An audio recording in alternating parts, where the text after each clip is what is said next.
কখনো কখনো একটু সাজো। কাউকে দেখানোর জন্য না, নিজের জন্য। নিজেই একটু সাজো। সেজেগুজে আয়নায় নিজেকে নিজে একটু দেখো। নিজে নিজেকে দেখে একটু মুগ্ধ হও। অন্য কারোর কাছ থেকে ভালোবাসা পাওয়ার আগে তুমি নিজেই তোমাকে ভালোবাসো।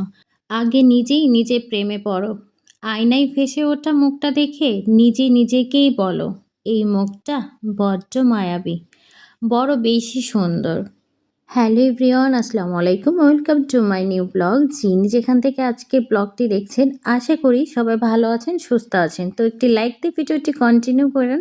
আর যারা অলরেডি করে দিয়েছেন তাদেরকে অসংখ্য ধন্যবাদ। আর যারা ফার্স্ট আমার ভিডিও ওয়াচ করছেন, যদি আমার ভিডিওর কোনো ক্লিপ আপনাদের ভালো লেগে থাকে, আমার কথা যদি আপনাদের ভালো লেগে থাকে, প্লিজ আমার পেজটি ফলো করে পাশে থাকবেন এরকম নতুন নতুন ব্লগ ভিডিও দেখার জন্য। তো প্রতিদিন তো আপু ভাইয়াদের সাথে রান্নাবান্নার ব্লগ ভিডিও বেশি শেয়ার করা হয়। তো আজকে একটু ডিফারেন্ট ভিডিও নিয়ে আসলাম। একটু রূপচর্চা নিয়ে চলে আসলাম। তো অনেকদিন হচ্ছে স্কিন কেয়ার করা হয় না। তো ভাবলাম একটু স্কিন কেয়ার তো অবশ্যই করতে হবে। নিজেকে ভালো রাখতেই হবে, তাই না? তো আমি একটু উপটান নিয়ে আসছি। উপটান নিয়ে আমি একটু এটা পুরা মুখে এপ্লাই করে নিচ্ছিলাম। তো এই যে আমার পুরো ফেসে কিন্তু এপ্লাই করা হয়ে গেছে। আমি একটু ওয়েট করব। ২০ মিনিট ২৫ মিনিট ওয়েট করব। এটা যখন একটু টান হবে, তখন এটা আমি পানি দিয়ে ওয়াশ করে নিব। আর জাস্ট আমি এটা শুধু পানি দিয়েই এটা মিক্সড করে নিয়েছিলাম। এটার সাথে আপনারা অন্যান্য কিছুও মিক্সড করতে পারেন। লেবুর রস, কাঁচা দুধ এটাও মিক্সড করলে ভালো হয়।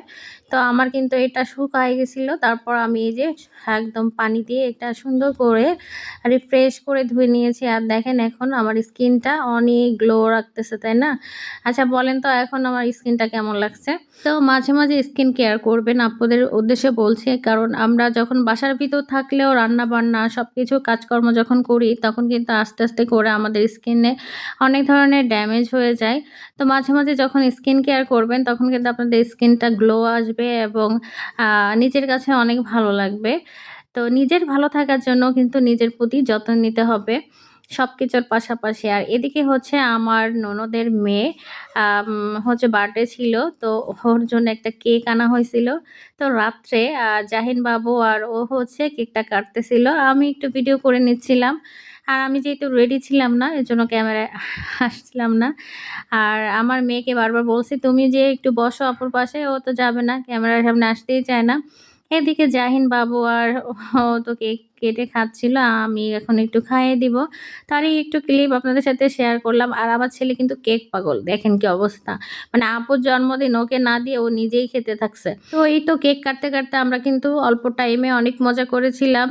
হ্যাঁ, তো আজকের ব্লগ ভিডিও আপনাদের কাছে কেমন লেগেছে অবশ্যই আপনাদের মূল্যবান মতামত কমেন্ট বক্সে জানিয়ে যাবেন। সবাই ভালো থাকবেন। দেখা হবে নেক্সট ব্লগে। আল্লাহ হাফেজ।